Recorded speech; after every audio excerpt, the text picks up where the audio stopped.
আসসালামু আলাইকুম প্রিয় শিক্ষার্থীবৃন্দ।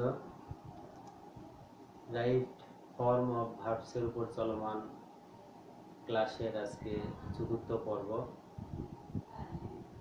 বিগত 3টি ক্লাসে রাইট ফর্ম অফ ভার্বসের উপরে বেশ কিছু আলোচনা করেছি।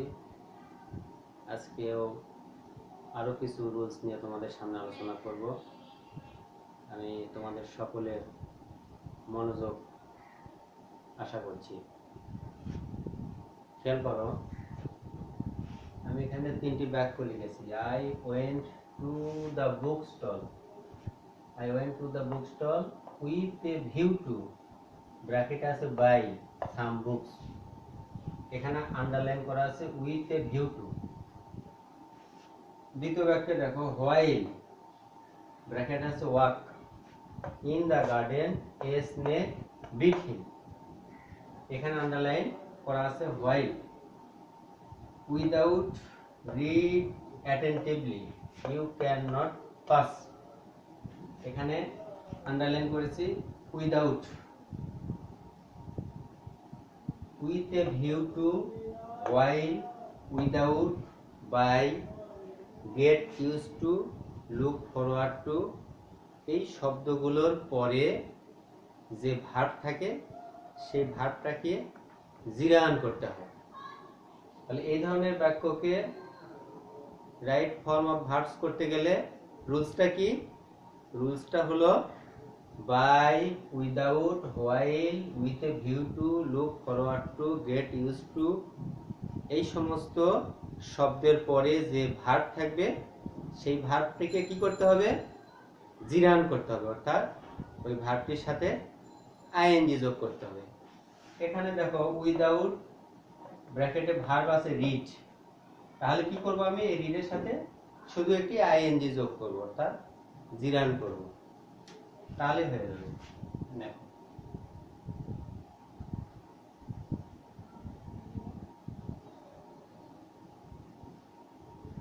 রিড আছে, তার সাথে আইএনজি যোগ করব, বাদ বাকি যা আছে তাই।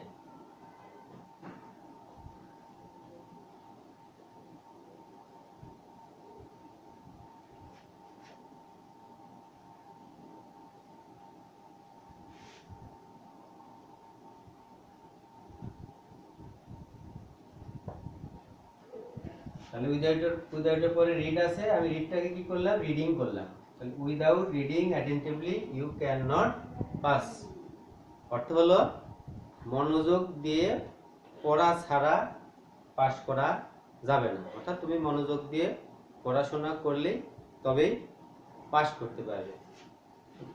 ক্লিয়ার তো? উইদাউটের পরে রিড আছে, এই কারণে রিডের সাথে আইএনজি যোগ করে জিরান করলাম, বাদ বাকি যা আছে তাই। অনুরূপ ভাবে বাকি সেন্টেন্স দুটিও হবে।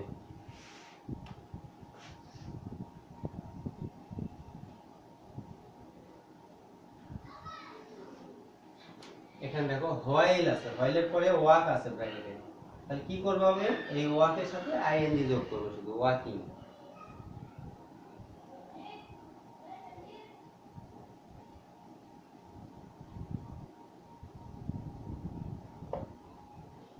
while walking in the garden a snake bit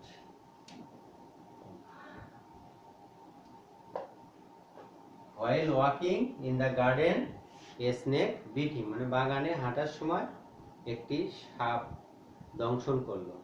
একটি সাপ দংশন করলো কখন? বাগানে হাঁটাহাঁটি করার সময়। তো ক্লিয়ার তো?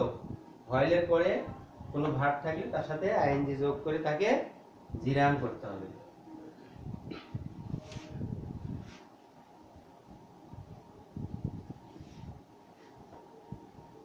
আচ্ছা, এই বাক্যে কি আছে? I went to the book stall with a view to buy some books. এর আগে বলেছি রুলসটা কি? By, without, while, with a view to, look forward to, get use to থাকলে তারপরে যে ভার্বটা থাকবে এই ভার্বটিকে জিরান করতে হবে, অর্থাৎ আইএনজি যোগ করতে হবে, বাদ বাকি যা আছে তো তাই থাকবে। I went to the book stall with a view to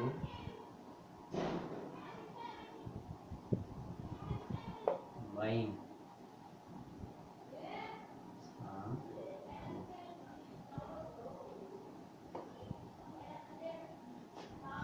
I went to the bookstall with a view to buying some books. আমি বুক স্টলে কেন গিয়েছিলাম? কিছু বই ক্রয় করার জন্য। তাহলে আজকে আমরা কি শিখলাম? যে কোনো সেন্টেন্সে যদি by, without, while, with a view to, look forward to, get use to থাকে, এই শব্দগুলো থাকে, তাহলে এই শব্দের পরে যে ভার্ব থাকবে সেই ভার্বের সাথে আইএনজি যোগ করতে হবে। আমরা আরো একটি রুল শিখলাম, মনে থাকবে তো ইনশাআল্লাহ।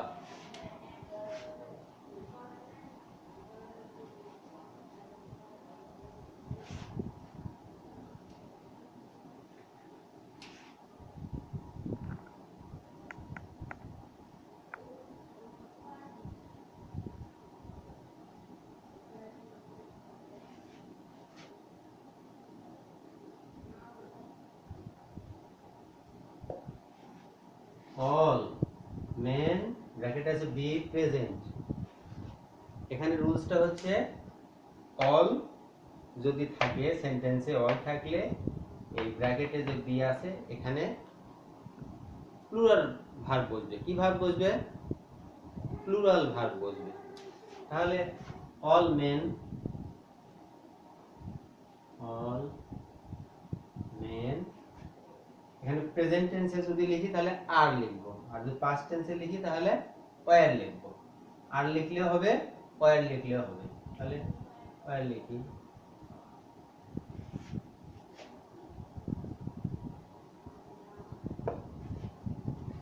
অল মেন ওয়্যার প্রেজেন্ট, মানে সকল মানুষই সেখানে উপস্থিত ছিলেন। মনে থাকবে তো যে কোনো সেন্টেন্সে অল থাকলে বা অল দ্বারা শুরু হলে এই ব্র্যাকেটে বি ভার্বের জায়গায় প্লুরাল ভার্ব বসবে। প্রেজেন্ট টেন্সে হলে আর বসবে, আর পাস্ট টেন্সে হলে ওয়্যার বসবে, অর্থাৎ বহু বচনে ভার্বটা বসাতে হবে। কি থাকলে? অল থাকলে।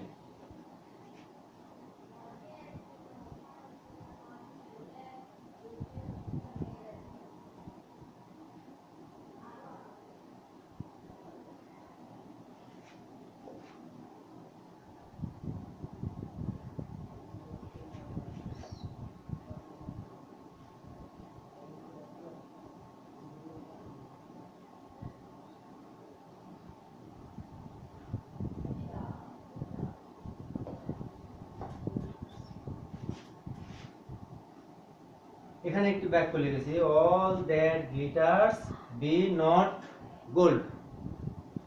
এর আগে রুলসটা কি শেখালাম? যে অল থাকলে এই বি ভার্বটা বহু বচনে হবে, প্লুরাল নাম্বারে হবে। প্রেজেন্ট টেন্সে হলে আর, আর পাস্ট টেন্সে হলে ওয়্যার। কিন্তু এখানে তা হবে না, এখানে প্লুরাল নাম্বারে ভার্ব বসবে না। এখানে অল আছে কি, তারপরেও এখানে এই বি ভার্বের এখানে সিঙ্গুলারে বসবে। কেন বসবে? এটা হচ্ছে প্রবাদ বাক্য, proverbial words. All that glitters be not gold, মানে চকচক করলেই সোনা হয় না, চকচক করলেই সোনা হয় না। তাহলে অলের ক্ষেত্রে প্লুরাল ভার্ব বসবে, কিন্তু যখন প্রবাদ বাক্য হবে তখন সিঙ্গুলার ভার্ব বসবে, অর্থাৎ ইজ অথবা ওয়াজ এ ধরনের। তবে এখানে ইজ বসবে। অল দ্যাট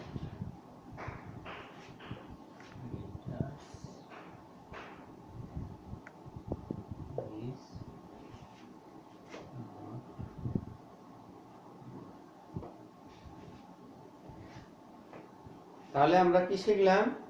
যে অল থাকলে কোনো সেন্টেন্সে অল থাকলে বা অল দ্বারা শুরু হলে বি ভার্বের জায়গায় প্লুরাল ভার্ব বসবে, কিন্তু বাক্যটি যদি প্রবাদ বাক্য হয় তাহলে বহু বচন হবে না, তখন কি হবে এক বচন, অর্থাৎ সিঙ্গুলার ভার্ব বলবে, অর্থাৎ ইজ বলবে। মনে থাকবে তো? Thank you.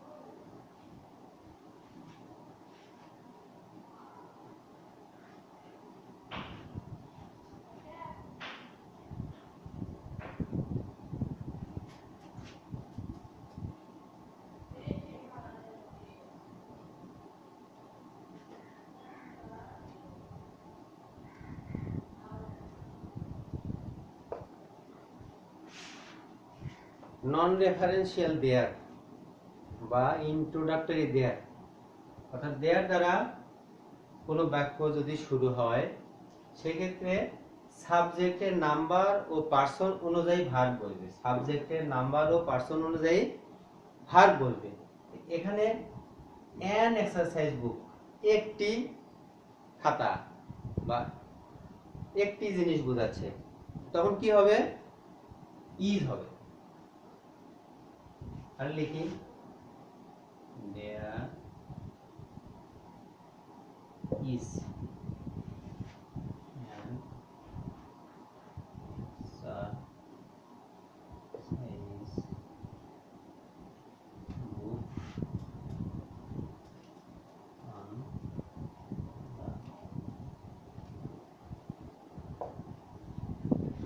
The, there is an exercise book on the table। এখানে সিঙ্গুলার নাম্বার অর্থাৎ সাবজেক্টের নাম্বার ও পার্সন হলো সিঙ্গুলার নাম্বার, এই কারণে কি বসলো ইজ বসলো।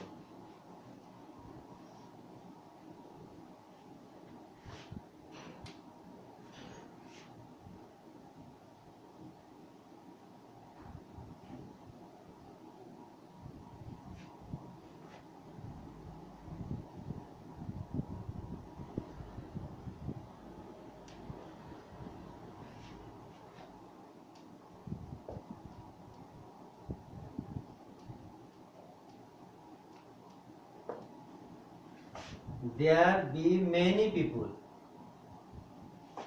many people অনেকগুলো লোক in the field মাঠে আছে, এখানে অনেকগুলো লোক বোঝাচ্ছে, এখানে কি আর ইজ হবে? হবে না, এখানে কি হবে আর হবে। কেন? প্লুরাল নাম্বার বোঝাচ্ছে, বহু বচন বোঝাচ্ছে, এই কারণে এখানে আর হবে।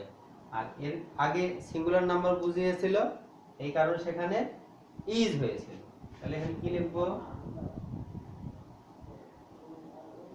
দেয়ার আর।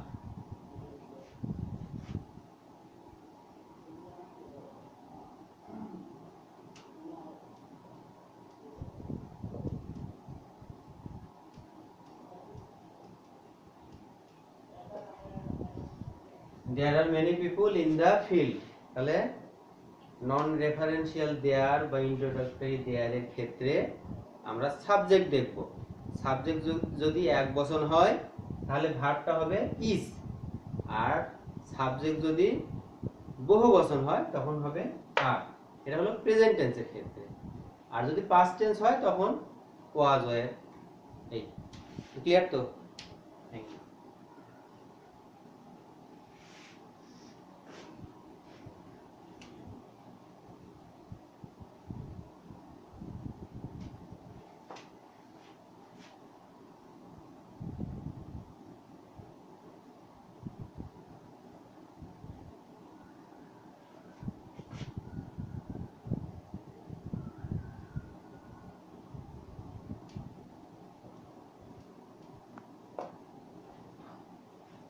দেখো এখানে একটি বাক্য লিখেছি, আই অ্যাম ফন্ড অফ, ব্র্যাকেটে আছে read novels.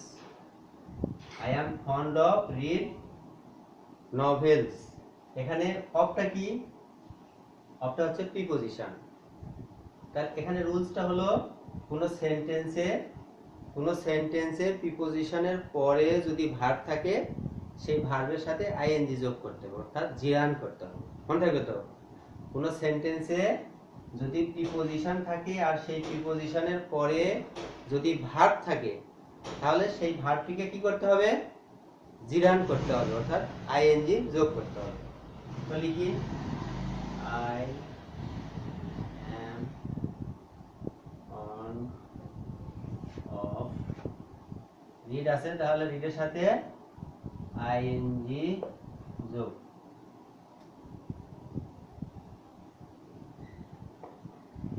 I am fond of reading, read থেকে রিডিং নভেলস। মনে থাকবে তো? সহজ না? Thank you.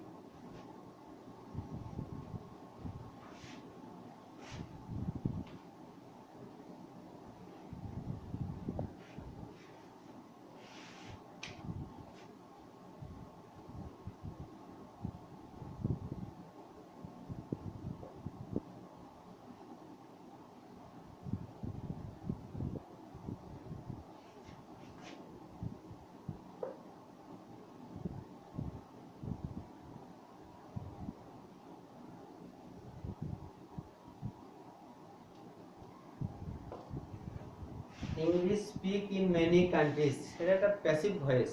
এটা একটি প্যাসিভ ভয়েস। প্যাসিভ ভয়েসের ক্ষেত্রে আমরা রাইট ফর্ম অফ ভার্বস কিভাবে করব?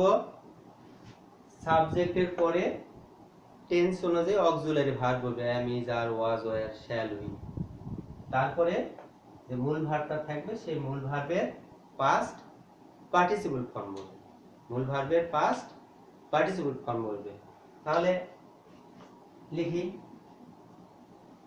ইংলিশ,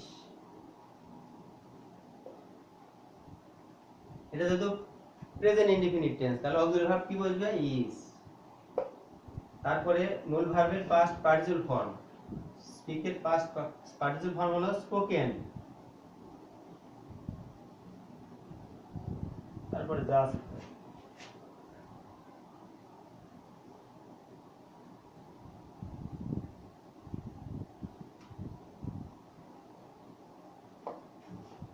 তাহলে English is spoken in many countries, বিভিন্ন দেশে ইংরেজিতে কথা বলা হয়। মনে থাকবে তো?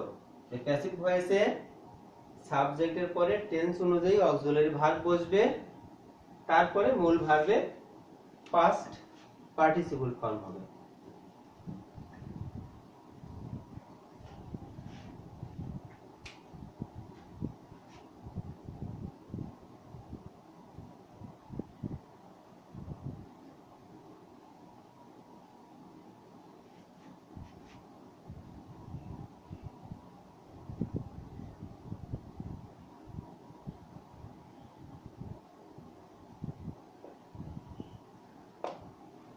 The problem can solve easily, মানে সমস্যাটির সমাধান খুব সহজেই হয়ে যাবে। এটা একটি প্যাসিভ ভয়েসের বাক্য। তবে এখানে ক্যান আছে, অর্থাৎ মডালস আছে।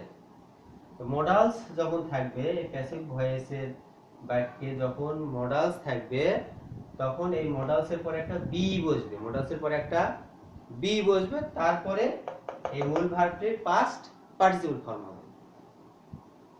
বুঝা গেছে তো? দেখো, দা প্রবলেম কি হবে? মডালসের পরে একটা বি বসবে, ক্যান বি। আর মূল ভার্বের কি হবে? পাস্ট পার্টিসিপল ফর্ম, সলভ থেকে সলভ,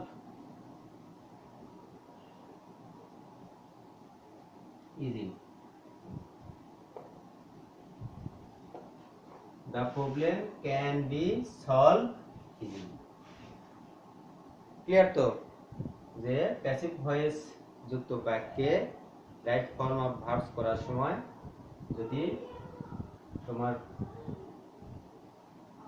অক্সিলারি ভার্ব বসাতে হয় টেন্স অনুযায়ী, তখন অক্সিলারি ভার্বটা বসবে আর মূল ভার্বের পাস্ট পার্টিসিপল ফর্ম হবে। আর মডালস থাকলে মডালসের পরে একটা অতিরিক্ত বি বসবে, তারপরে মূল ভার্বের পাস্ট পার্টিসিপল ফর্ম হবে। এই তফাৎটা হলো এই।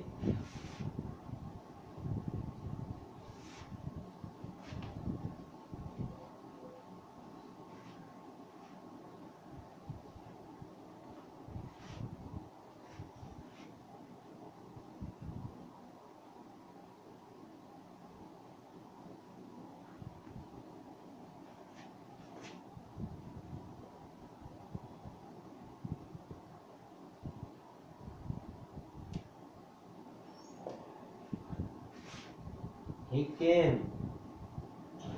And he কনকুয়ার। এখানে রুলসটা হচ্ছে কম্পাউন্ড ও কমপ্লেক্স সেন্টেন্সে। কম্পাউন্ড ও কমপ্লেক্স সেন্টেন্সে যদি একটি ক্লোজ পাস্ট টেন্সে হয় তাহলে অপর ক্লোজটিও পাস্ট টেন্সে হবে। কি বুঝতে পারছো তো? কম্পাউন্ড এবং কমপ্লেক্স সেন্টেন্সে একটি ক্লোজ যদি পাস্ট টেন্স হয়, এখানে দেখো হি কেম আছে তাহলে পাস্ট টেন্সে আছে, এখানে আছে হি কনকুয়ার, তাহলে এই কনকুয়ারেরও পাস্ট ফর্ম লিখতে হবে। এই সহজ। হি কেম and he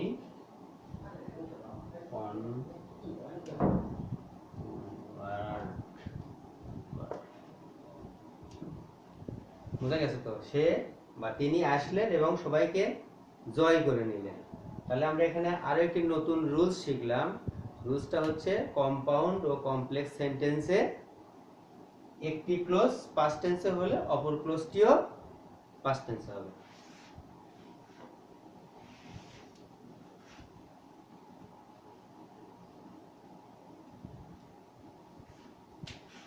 দেখো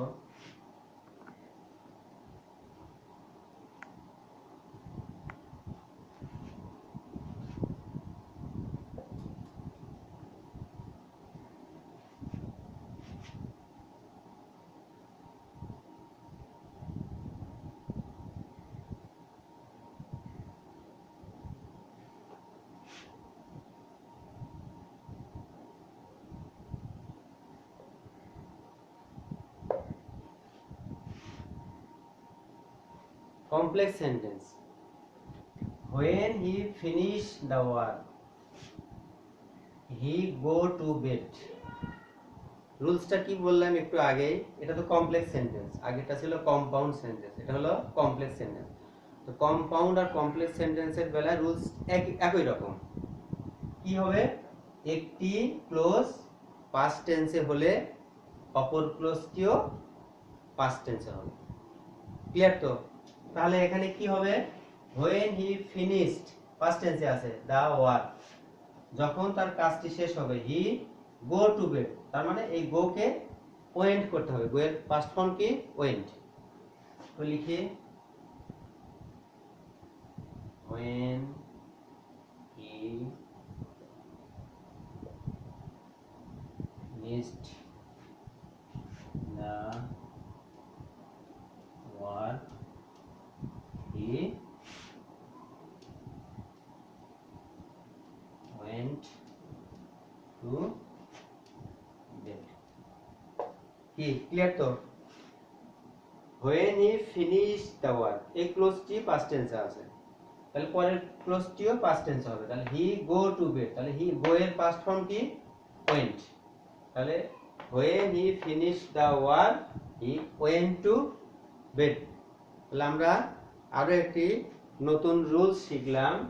রুলসটা হলো কম্পাউন্ড ও কমপ্লেক্স সেন্টেন্সে যদি একটি ক্লোজ পাস্ট টেন্সে থাকে তাহলে অপর ক্লোজটিও পাস্ট টেন্সেই হবে।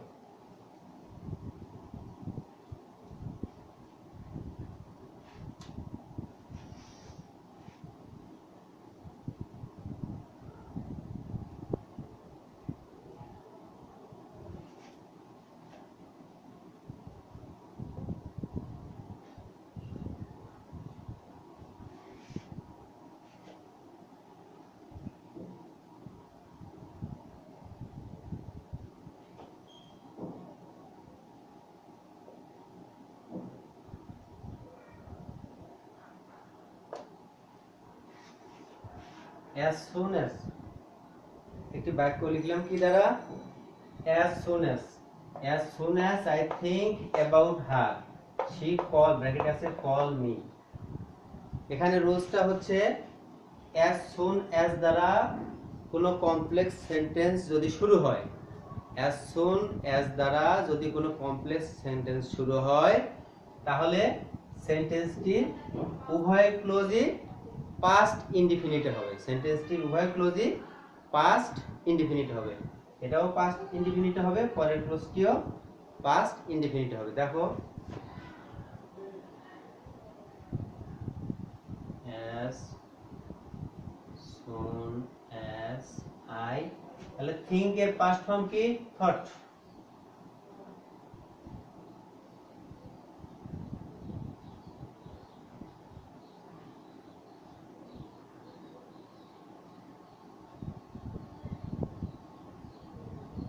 she, call এর পাস্ট ফর্ম called।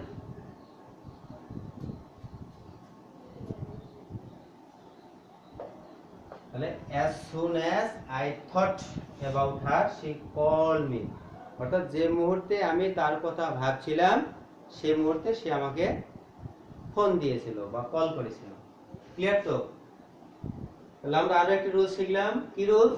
যে as soon as দ্বারা কোনো কমপ্লেক্স সেন্টেন্স শুরু হলে কমপ্লেক্স সেন্টেন্সের উভয় ক্লোজটি পাস্ট ইনডিফিনিট টেন্সে হবে।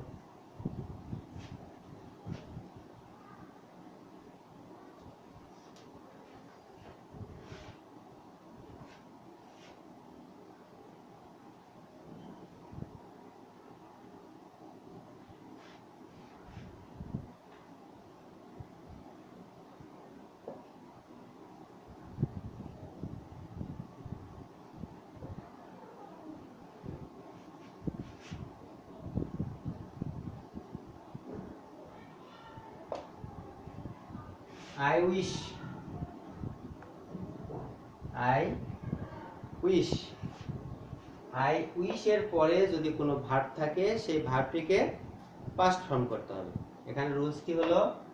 I wish এর পরে যদি কোনো ভার্ব, এখানে ভার্ব আছে কি? sing, এই সিংটাকে কি করতে হবে? পাস্ট টেন্সে করতে হবে। তাহলে সিং এর পাস্ট টেন্স কি? sang।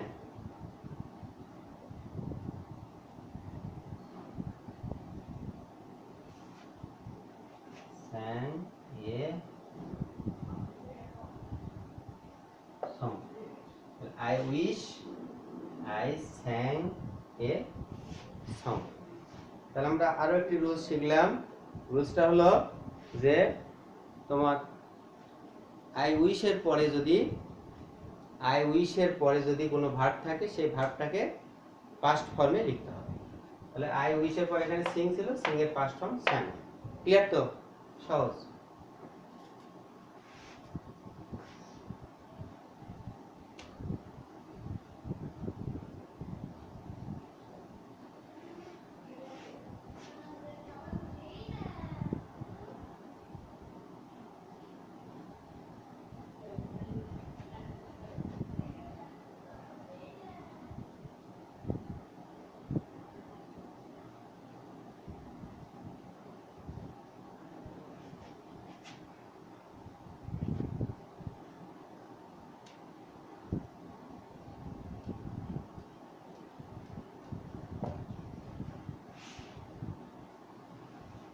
আমি একটি বাক্য লিখলাম, while I bracket read the book I fell asleep।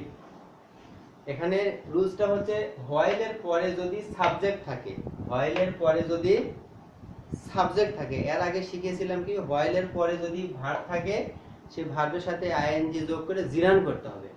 কিন্তু এখানে while এর পরে সাবজেক্ট আছে, while এর পরে সাবজেক্ট থাকলে আমরা কিভাবে করব এটা তো জানা দরকার। while এর পরে সাবজেক্ট থাকলে আমরা কি করব? তখন এই বাক্যটি হবে পাস্ট কন্টিনিউয়াস টেন্সে। কি হবে?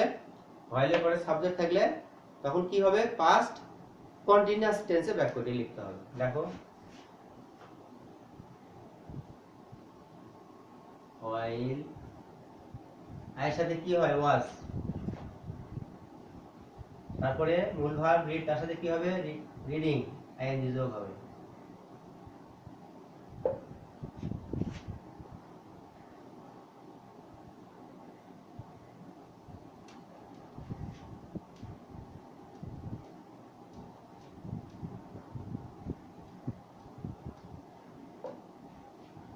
while I was reading the book I fell asleep, মানে আমি যখন বইটি পড়ছিলাম তখন আমাকে ঘুম ঘুম লাগছিল।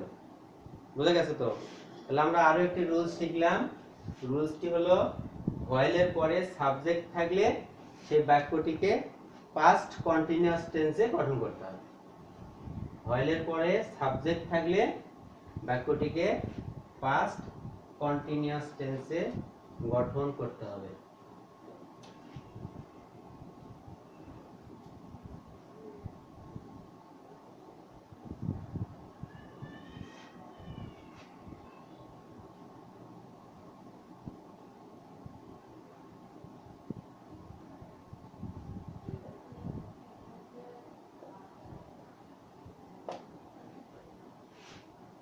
আমি এখানে একটি বাক্য লিখেছি, I got the work do by him. এখানে আন্ডারলাইন করেছি গট। রুলসটা হচ্ছে হ্যাভ, হ্যাজ, হ্যাড, গেট বা গেটের পাস্ট ফর্ম গট, এই ভার্বগুলো যখন পজিটিভ ভার্ব বা প্রযোজক ক্রিয়া হিসেবে কাজ করবে তখন ব্র্যাকেটের ভিতরে যে ভার্ব থাকবে তার পাস্ট পার্টিসিপল ফর্ম হবে। কি বললাম? হ্যাভ, হ্যাজ, হ্যাড, গেট, এই ভার্বগুলো যখন কোনো সেন্টেন্সে পজিটিভ ভার্ব বা প্রযোজক ক্রিয়ার কাজ করবে তখন ব্র্যাকেটের ভিতরে যে ভার্ব থাকবে সেটিকে পাস্ট পার্টিসিপল ফর্মে লিখতে হবে। তাহলে লিখি, আই গট দ্য ওয়ার্ক। তাহলে ডু আছে, তাহলে কি কি বলেছি? Past participle form. ডু এর পাস্ট পার্টিসিপল ফর্ম কি? ডান। তারপরে যা আছে তাই বাই। তাহলে I got the work done by him. মনে থাকবে তো যে হ্যাভ, হ্যাজ, হ্যাড, গেট এই শব্দগুলো যখন কোন সেন্টেন্সে পজিটিভ ভার্ব বা প্রযোজক ক্রিয়ার কাজ করবে তখন ব্র্যাকেটের ভিতরে যে ভার্ব থাকবে সেই ভার্বটিকে পাস্ট পার্টিসিপল ফর্মে লিখতে হবে।